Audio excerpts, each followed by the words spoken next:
Hey YouTube, it's Hannah Loba. If you want more MotoAmerica content, check out the new and vastly improved MotoAmerica Live Plus app. It's the only place you can catch all the race action in one place all season long. Click the link in the description below. Our starting grid for Steel Commander Superbike race number 2. It's Cameron Beaubier, Josh Herrin, Loris Baz. SDK, Escalante, and Xavi Forez. They're on row 2, taking the place of Jake Gagne. Brandon Posh, JD Beach, Bobby Fong, Ashton Yates, Cameron Peterson, and Benjamin Smith on row 4. Danilo Lewis, Flinders. Poor Max had a hard weekend, hasn't he? He's Ezra had a rough Beaubier, one. Nolan Lampkin, Gustin Sierra, Jason Waters, Orongo, Davis, and Segura.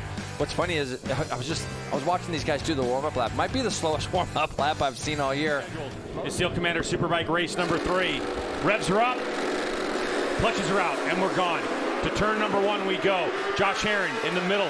Number 2, he got a good run at it. Cameron Beaubier trying to sweep around the outside, but it's going to be Herrin again to turn number 1. Things are getting a little snug in the inside, and bumping and grinding. Wow. Can't believe no one went down. That was a good heads-up display by everybody right there. So Josh Herrin leads the way, and it looks like we're going to have Cameron Beaubier and Sean Dillon Kelly getting after it again. And there's another Tytler Cycles BMW. That's going to be JD Beach in 4th. Yeah, JD's right there, isn't he? And it looks like Cam Peterson this time. I hope I got that one right. But it looks like Cam Peterson 5th, Bobby Fong, and then Xavi's just behind Bobby Fong. So, you know, at the top of the show, Greg, we said, what's the first thing that Josh Herrin has to do right? Get that start. He's done it again. That Ducati's done a tremendous job getting off the line for him all through the course of the year. Josh gets tremendous jumps, and he's done it again. Baz is buried, though. He was caught up in those little incidences that you saw in turn 1. You see him there at the apex of turn 10. So coming from the second row for Baz, he's back there behind Brandon Posh at the moment. So look for him to make some quick moves to try to get himself up to the front. Onto the back straightaway they go. Is Beaubier going to take a shot early? He's side by side with Herrin. He's going to go to the apex again. We saw him have a hard time get the thing turned, but this time he does a better job. Herrin trying to get on the gas and not let Beaubier get the advantage. Now this is a battle for the championship, but keep in mind it's a 51-point gap. Herrin doesn't have to try to close out today. He would like to, but there's still 2 races after this to go. But Cameron Beaubier, trying to keep his hopes alive, goes to the front. Yeah.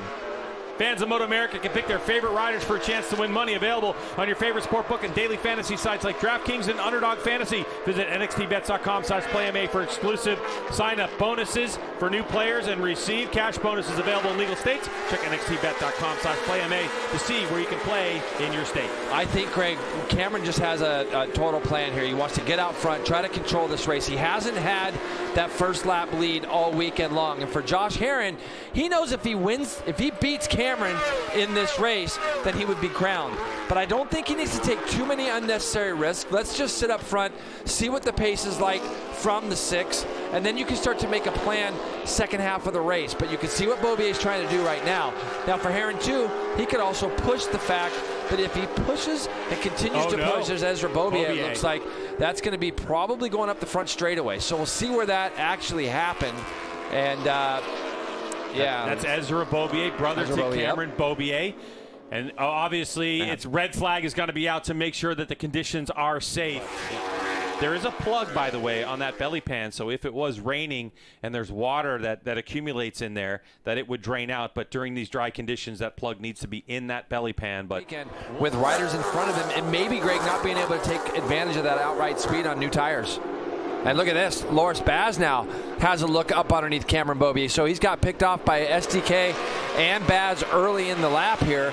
And he could wrap early, and there could be a number 1 plate given out on the podium to Josh Herrin today, being called Steel Commander Superbike National Champion. But Cameron Beaubier doesn't want to let him get away, so he'll sneak past Kelly. Well, Cam's got to take all the risks, doesn't he? Out of the draft, is going to move up the inside. He's got position, but he hasn't been able to make it stick all the time. He's a little wide coming out, but a better finish to that corner. But Herrin's going to try to sneak up the inside. There's no room there, so Beaubier will have the spot for the moment. He's trying to ride around the outside, and it's going to put him down the inside as they come into this next lap. And that's what you got to love about the guy, that fight that he's got in him. And he's going to lead and not let Cam. Is Cam going to sneak back underneath him? He is. But this is what it's going to do. He's just going to hassle Cam the whole time. And look at that Ducati as he gets it turned out of there. Now he's going to be up behind, and Sean Dylan Kelly's got a first-class seat to watch this as Herrin tries to go straight to the inside of Beaubier to get to the top of turn 1. Boy, Josh Herrin really wanting to win this championship by winning the race. Also, possibly looking at Cameron Beaubier saying, hey, he's made some mistakes. And a 209.2, but obviously that is completely gone and erased from what Josh Herrin and Cameron Beaubier are able to do, as Sean Dylan Kelly on the 40. Still trying to close the gap, and Beaubier back to the top spot. To make that a little bit harder for Josh, and Josh got a good run on him here as they come into the last corner. Here goes Herrin on the brakes. Oh, not a lot of room. He's got to make Beaubier stand up, and Herrin trying to get the Ducati turned. He does on the throttle and comes across the stripe, and he will be credited with that lap lead. But well, a little bit of a bobble out of the Ducati when Josh was moving his body up to turn 1. They go. Beaubier fighting right back. This mucking about has gotten SDK right on the back of them as well. As he goes up underneath him, perfectly good, clean pass here from Josh Herrin. There goes Herrin on the right part of your screen. Herrin makes a pass. Another lead change for Josh Herrin to take it over. And boy, it's anywhere on the racetrack for Herrin. He's able to put his motorcycle any spot he wants at the moment. With SDK, he lost half a second to Cam Beaubier in that second split. So here you go. Cam Beaubier now positions himself up the inside of Herrin once again. And he's going to make that pass on that Tyler's BMW. He makes the pass stick. And now, again, he's going to have to fight off. You've seen the advances. And again, he's on the outside of him again, Greg, and he's going to make that same pass. Beaubier must be thinking, what is going on here? Like, how much edge grip does Josh Herrin have, and how much is he willing to keep this going? As we get to the start-finish line now, there's going to be 3 laps to go as Herrin trying to find some grip, the back end of his Ducati. Here we go. Takes another shot. Yeah, down to turn 11 we go. He's in deep too, and he still gets the bike turned though. Plenty of room. Wheel in the air. And a good move by Josh Herrin to take the lead again. All the while, the number 40 sitting back there going, come on, just give me another he's couple back tenths. in it, isn't he? I mean, give me another couple tenths, guys. And Beaubier back to the lead. Yeah, Beaubier wheel in the air. He's got a decent gap on this white flag. Goes fastest lap of the race, 208.251. In very like hot, steamy, greasy conditions. Herrin through these S's has been incredible, and I think it would have to be almost a surprise pass in the S's somewhere for him to actually win this race. Now, he's a little bit too far back for any of that. He'll close in though, as they look at how much tighter he can turn that Ducati, which will open up the radius of this next fast left. Look how much he has closed in on the back of Cameron just in this section.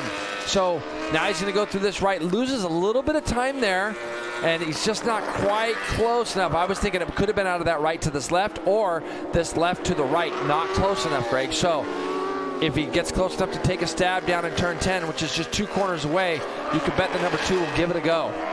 Cameron Beaubier looking for his 65th win in the Steel Commander Superbike class. Josh Herrin looking for win number 17. And of course, the championship on the line. Final lap of our final Steel Commander Superbike race here at Circuit of the Americas. To the back straightaway we go, and the long drag race. Does Josh Herrin have enough in the draft? He's there. Now they're going to go into turn number 12. Deep on the brakes they go. Greg, he's got to run a perfect next 3 corners, because I believe if he can get to that turn 17, 18 area again on the back wheel of Beaubier. But look at how much Cam just pulled away out of there. So Cam, out of that tight left was incredibly good. And all through here, you can see Beaubier now is just pulling that gap ever so slightly away from the 2 Herrin. But what a fight he has put up.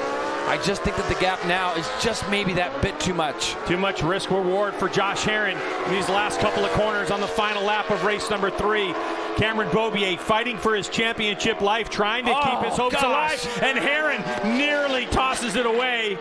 Wow, Josh Herrin, that's got to be it for him. So it's all going to be Cam Beaubier to the line.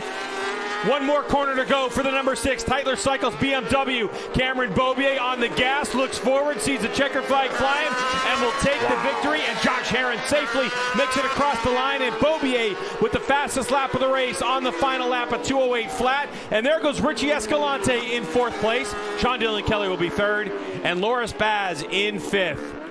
Escalante only 6 seconds behind on his return to racing in his 2nd weekend, still riding into fitness. Baz Posh Beach Ashton Yates in 8th place, great result. And then you have Benjamin Smith and Cameron Peterson. Sitting position for him going into New Jersey. When he came into this weekend before any racing started, he was sitting down in 6th place. Of course, that was with Jake Gagne still being